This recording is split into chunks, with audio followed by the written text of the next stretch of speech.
بسم اللہ الرحمن الرحیم۔ اصلاح ٹی وی میں ناصر اقبال کا آپ کو سلام۔ سامعین محترم، تعلیم کے سفر پہ بڑھتے بڑھتے ہم پہنچے ہیں اس کے اگلے باب پہ، جو کہ ہے تربیت، جس میں ہم سب سے پہلے بات کریں گے بچوں کی تربیت۔ سامعین محترم، کامیابی کا ایک راز یہ بھی ہے کہ اس میں دکھاوا نہ ہو، بلکہ حقیقت میں دل سے کام کیا جائے، کیونکہ کام ضروری نہیں بلکہ خلوص ضروری ہے۔ حدیث مبارکہ ہے، اعمال کا دار و مدار نیتوں پر ہے۔ بہت سے لوگ کام کرتے ہیں لیکن ان کی نیت خالص نہیں ہوتی۔ تمام بزرگان دین اس بات کے قائل ہیں کہ چھوٹا سا کام ہی کیوں نہ ہو، لیکن نیت خالص ہو تو وہ کام چھوٹا نہیں رہتا۔ بچوں کو تعلیم دینا بہت بڑا کام ہے، یہ چھوٹا کام نہیں ہے۔ آپ کی دی ہوئی تعلیم سے نسلوں کی تربیت ہوتی ہے۔ افریقہ کے دور دراز علاقے میں ایک سکول تھا جس میں 200 بچے پڑھ رہے تھے۔ ایک دفعہ تحقیق کی غرض سے کچھ لوگوں پر مشتمل ایک ٹیم وہاں گئی، اور جب انہوں نے 200 بچوں اور اسکول کے انفراسٹرکچر کو دیکھا تو کہا ان بچوں کا کوئی مستقبل نہیں ہے۔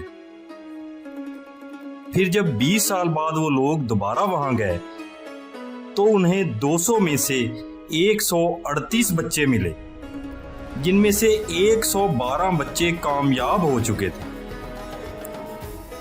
جب ان سے سوال کیا گیا کہ آپ کس وجہ سے کامیاب ہو گئے تو انہوں نے جواب دیا کہ اس میں کوئی شک نہیں ہے کہ ہمارے حالات اچھے نہیں تھے، ہمارے پاس ذرائع نہیں تھے، لیکن ہمارے پورے اسکول میں ایک ایسا استاد تھا جس نے ہمیں کامیاب کروا دیا۔ لہٰذا کسی بھی بچے کی کامیابی میں استاد کا بہت بڑا کردار ہوتا ہے۔ بچے میں بڑھنے کے شوق کے ساتھ ساتھ اخلاقیات بھی ہوں تو کامیابی ممکن ہوتی ہے۔ ایک استاد کی کوشش ہونی چاہیے کہ بچے کو پڑھانے کے ساتھ اس کی اخلاقی تربیت بھی کرے۔ اسکول کا نصاب ایسا ہو جس میں نصابی اور غیر نصابی دونوں سرگرمیاں شامل ہوں۔ غیر نصابی سرگرمیوں میں ٹیبلوز، کہانیاں، مضامین اور وہ تمام باتیں جو ایک اچھے شہری میں ہوتی ہیں، ان پر فوکس کیا جائے۔ چھوٹی چھوٹی باتیں سکھائی جائیں کہ دوسروں کو کیسے سلام کرنا ہے، ان کی عزت کیسے کرنی ہے، گھر میں داخل ہوتے وقت سلام کیسے کرنا ہے، اور والدین کی عزت کیسے کرنی ہے۔ جب بچے اپنے والدین اور اساتذہ کی عزت کریں گے تو اللہ تعالیٰ انہیں کامیابی سے ہمکنار کریں گے۔ اساتذہ کو چاہیے کہ سادگی اپنائیں، اس سے انہیں بھی آسانی ہوگی اور بچوں کو بھی سادگی کا سبق ملے گا۔ بچے اپنے اساتذہ کو ہی رول ماڈل سمجھتے ہیں۔ اب اساتذہ کی ذمہ داری ہے کہ وہ رول ماڈل بننے کا کردار ادا کریں۔ اساتذہ کو چاہیے کہ جو بچے یتیم اور بے سہارا ہوتے ہیں ان کے ساتھ زیادہ بہتر سلوک کریں۔ ایک ایسے بچے کو کامیاب کر دینا جس پر ماں باپ کا سایہ نہیں ہے، یہ بہت بڑی کامیابی ہے۔ وہ بچے جو سنگل پیرنٹ ہوتے ہیں، جسے کسی بچے کی ماں کو طلاق ہو گئی ہو یا باپ کا انتقال ہو گیا، اس صورت میں ایسے بچے کے لیے کام کرنا بہت بڑی نیکی ہے۔ اگر وہ بچہ کامیاب ہو جائے تو اس کی ماں کے دل سے بھی دعا نکلے گی۔ ایسے بے سہارا بچوں کی کامیابی کے بعد استاد کو بھی صحیح معنوں میں معاشرے کے لیے اپنا کردار ادا کر کے خوشی محسوس ہوگی۔ گھر سے نکلتے ہوئے ایک استاد کی نیت عبادت کی ہو، کیونکہ اس پیغمبری کام کی ذمہ داری کسی عبادت سے کم نہیں۔ والدین اور اساتذہ کی ذمہ داری ہے کہ وہ بچوں کے ٹیلنٹ کو تلاش کر کے پالش کریں۔ اس کے علاوہ انہیں بڑے خواب اور حوصلہ دیں کہ بیٹا تم کچھ بن سکتے ہو، کیونکہ جب بچہ نرسری یا پلے گروپ میں ہوتا ہے تو اس وقت اس کا ٹیلنٹ سامنے آنا شروع ہو جاتا ہے۔ ایک دفعہ میرے ادارے میں بزنس کلاس کا ایک بچہ پڑھتا تھا۔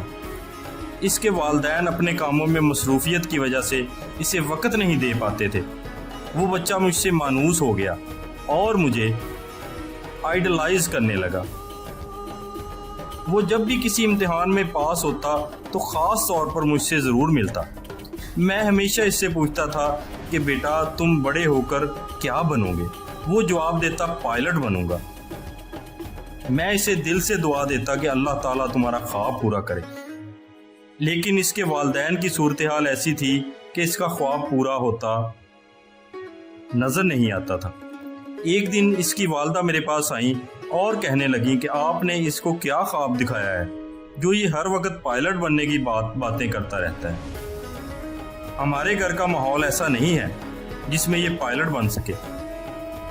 بچے کے شوق اور لگن کو دیکھتے ہوئے میں نے اس کے والدین کو مشورہ دیا کہ اسے پی اے ایف اسکول بھیج دیں، اور آج اللہ کے فضل سے وہ پائلٹ بن چکا ہے۔ اسی طرح ایک بچہ جس کی عمر 6 سال تھی، اسے پینٹنگز بنانے کا بہت شوق تھا۔ ملٹی نیشنل کمپنی کولگیٹ نے پوری دنیا سے ڈیٹا اکٹھا کیا اور بچوں سے پینٹنگز بنوائیں۔ ہمارے اسکول سے بھی رابطہ کیا گیا۔ ہم نے اس بچے کی بنائی ہوئی پینٹنگز انہیں بھجوا دیں۔ ہمارے لیے فخر کی بات ہے کہ اس پینٹنگ نے پہلی پوزیشن حاصل کی۔ کولگیٹ والوں نے ہمارے اسکول میں ایک تقریب منعقد کی جس میں بچے کو انعام دیا گیا۔ اس سے بچے کے اعتماد میں اضافہ ہوا اور اس میں سوچ پیدا ہوئی کہ میں کچھ کر سکتا ہوں۔ ایک وقت تھا جب کھیل کے میدان میں جا کر کھیلنا بچوں کا معمول تھا۔ بچے میدان میں جا کر کھیلتے تھے جس سے بچوں کی ذہنی اور جسمانی نشو و نما ہوتی، لیکن آج نہ وہ کھیل کے میدان رہے اور نہ ہی ویسا بچوں کا ماحول جو کھیل کے میدان کی طرف رخ کریں۔ آج میڈیا کا دور ہے، بچوں کی تفریح صرف ٹی وی اور موبائل تک محدود ہے، اور یہ تفریح بھی زیادہ تر منفی ہے۔ بچوں کی تفریح اور تربیت کے لیے خاص پروگرام موجود نہیں۔ دیگر ممالک میں بچوں کی تربیت کے لیے اسپیشل پروگرامز کروائے جاتے ہیں۔ اسی طرح ہمارے ٹی وی چینلز کو چاہیے کہ بچوں کے لیے ایسے پروگرامز بنائیں جن سے اخلاقی تربیت کا درس ملے اور پڑھنے کا شوق پیدا ہو، تاکہ معاشرے اور ملک کی بنیاد مضبوط ہو سکے۔